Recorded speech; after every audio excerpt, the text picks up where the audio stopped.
Big news today in media. Friend of the show, Glenn Greenwald, co-founder of The Intercept, resigned from that publication yesterday, citing censorship of an article that he wrote on Hunter Biden and Joe Biden as his primary motivation. And Glenn joins us now to tell us more about what went down. Great to see you, Glenn. Good to see you, Glenn. Good to be with you guys. Can you just take people through sort of step by step what happened here? And also, was this over just this one article about Hunter Biden, or was this kind of a broader schism that's been brewing for some time?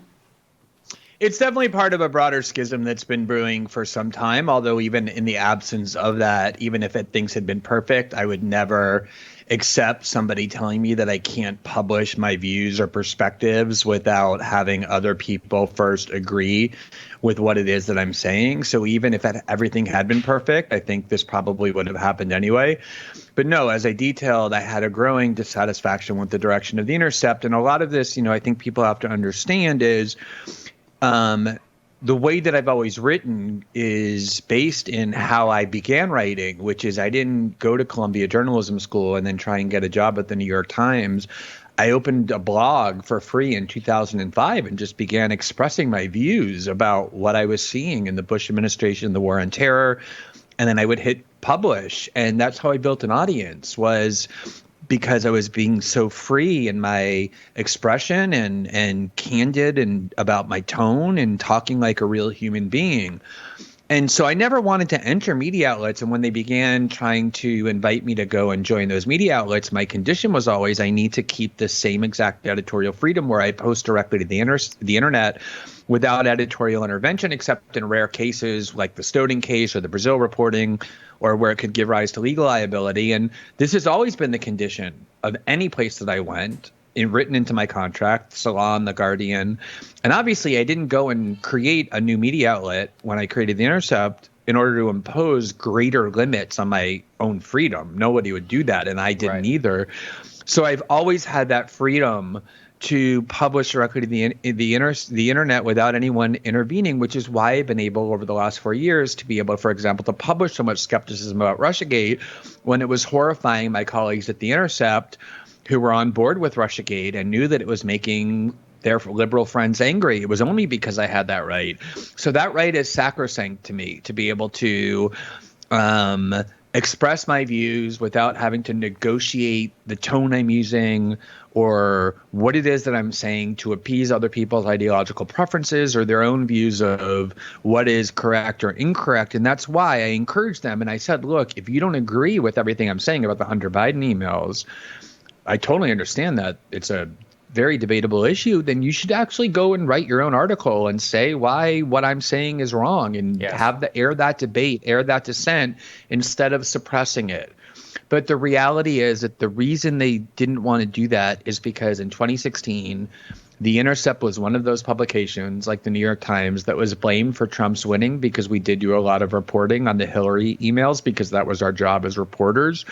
And they didn't want to spend the next 4 years, if Trump won, having their friends say, oh, look, you did it again. You published an article about Joe Biden before the election. Or even if Trump lost, saying, oh, look, you were trying to help Trump. That's the reality. They were captive to fears about what people on Twitter would say, what their friends and colleagues would say. And they just didn't want me reporting anything that would reflect on negatively on Joe Biden for that reason. So, Glenn, The Intercept responded to you yesterday. I'll just read a part of what they say. They say the narrative Glenn presents about his departure is teeming with distortion and inaccuracies, all of them designed to make him appear as a victim rather than a grown person throwing a tantrum. You published your email correspondence yesterday with those editors over the said censorship of your article there. Could you just lay out the actual accuracies here about and address their response? Sure. I mean, look, in order to explain to the public, including my own readership, why I was leaving the media outlet I created with great fanfare, I obviously had to be honest about my dissatisfactions with it. So I understand that the people who are still at The Intercept need to defend themselves, which means attacking me, and that's fine. But this is not a case where anyone needs to figure out who's telling the truth. I said from the beginning I was going to publish all of the information in the name of transparency that The Intercept has often failed to provide for itself, most notoriously in the Reality Winner case, where to this very day it never has explained to the public why that happened, how it happened, who did that. And I was furious about that. That was one of the major fights I had with them.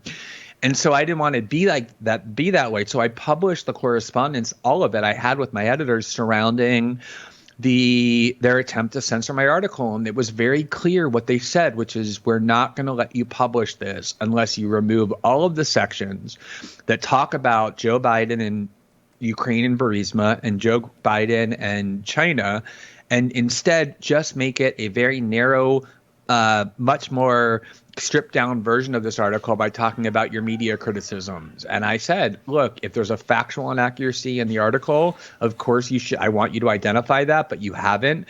But I'm not going to take out the parts that are critical of Joe Biden and just make it a media critique, in part because on principle that's wrong, but also because the media critique that they didn't pursue this story aggressively enough makes no sense unless you explain why there's an important story here in the first place. And you can just see in the emails that was what they were saying. We're not going to publish this unless the sections about Biden are removed.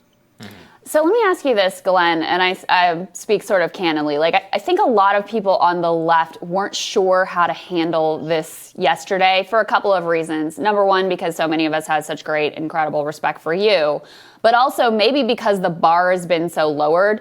The Intercept has been one of the only left-leaning outlets or independent outlets or sort of mainstream outlets that has covered Biden critically at all. Ryan Grimm obviously broke the initial story about Tara Reade's allegations being suppressed by the Time's Up organization. There's been other critical reporting of Democrats, the uncovering of the Alex Morse smear campaign that went down.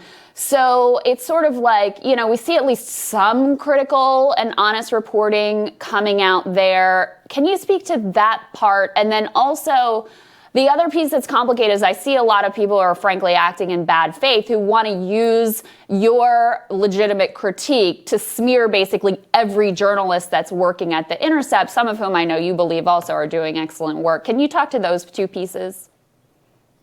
Yeah, well, first of all, if I were to list the journalists for whom I have the greatest respect and admiration, like say the top 15 or 20 in the United States, at least several of them, 3 or 4, are people currently reporting at The Intercept, one of whom, as I said in that article, I said that in my article, and one of whom is Ryan Grimm.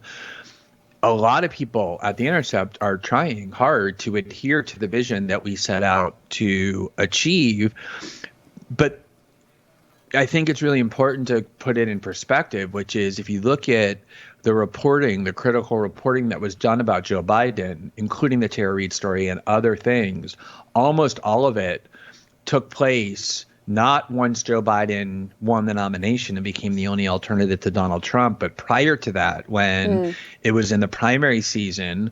And most people at The Intercept, not all, but most people at The Intercept, including me, wanted Bernie Sanders to win. And that was the reason why it was perfectly fine at the time to report negatively on Joe Biden. Nobody objected, was because the alternative wasn't Donald Trump. It was Bernie Sanders. And, one of the great things The Intercept does and probably will continue to do is side with left-wing insurgents in internecine Democratic Party battles against establishment Democrats. The difficulty becomes when that isn't the framework, when the framework is just Democrats versus Republicans. One of my prominent colleagues at The Intercept yesterday, she said explicitly, because Donald Trump cited the article saying that I had been censored in reporting on Hunter Biden, she said, why would you possibly want to feed into this at this moment in history? Meaning, why as a journalist would you ever want to report or say anything that lets Donald Trump Jr. cite it favorably? In other words, you should just avoid anything that might help Donald Trump win. Yeah. That's just not how I see what journalism is about or what my role as a journalist is. And therein lies the huge conflict. But you are right. I mean, I was very careful, I thought, and I hope I was, to make clear that there are many journalists at The Intercept who are fighting this fight and who, for whom I have nothing but the highest regard. The other piece, Glenn, that I wanted to ask you about, which is like dovetails with that. And look, I mean, Sagar and I are not unbiased observers here. We both have tremendous respect for you. So, cards all on the table. But I did want to ask some of the things that your critics would say, shall we say. So, you went on last night with Tucker Carlson, and during the Bush administration, Democrats loved to use you. They loved you and they loved to use you because you were making their point. Now, obviously, Tucker and others on the right love to have you on when you're talking about Joe Biden. Tucker's not going to cover any of the corruption that's having in the Trump administration. So people who have respect for you have told me, like, we feel like he's getting used by the right in a way that's not helpful. That's not just like his reporting happens to be critical, but also, going on Tucker Carlson. I know we've talked about this before, but I just want you to respond to that critique as well, that it's not just your choice of topics, but it's also who you choose to sort of go on with or have conversation with, and also who you choose to criticize ultimately, because there has been a lot, and look, I face this criticism as well. There has been a lot of critical coverage of Hunter Biden and Joe Biden, but I'm not sure if there's been as much critical conversation about Donald Trump. So how do you think about those pieces as well? Yeah, first of all, I think every cable show uses people. As you said, Absolutely. I used to go on MSNBC all the time at the beginning of the Rachel Maddow show because I would go on and bash Bush and Cheney. And I would, argue, even in the early Obama years, that Bush and Cheney ought to be prosecuted. And Rachel Maddow would be like, hey, here's the great journalist Glenn Greenwald to tell us why the Republicans are. So, that's why she was putting me on, because it served the narrative and the story she wanted to tell. That's how cable news works. So I know that the reason I go on Fox is because Tucker has a story that he thinks it's important, that I'm an important piece of and can tell. That's true of every show, though. Like, why do you think CNN picks the people it picks? Because they're promoting the message it wants to serve. The difference, though, is that as you guys wrote a book about, the traditional categories of left versus right are either breaking down or at least metamorphosizing. They're changing. They're being redefined. And so, I've gotten to do things on Fox like talk about the evil of Jair Bolsonaro 20 minutes before he made his first and only live appearance on that network with all of Brazil watching. Tucker was one of the most prominent defenders of me when Bolsonaro was trying to imprison me, which made a huge deal, was a huge deal in Brazil. Yeah. When I wanted to talk about the persecution of Julian Assange and Edward Snowden, I got to go on Tucker's show to do it and reach an audience that, even though they may not agree with everything I'm saying in the moment, by being able to communicate with them and have an open channel of discussion with them, they at least, if they trust me, they're going to give me a fair hearing, which is what you want, right? If you believe that the things you're saying need to be heard and are important.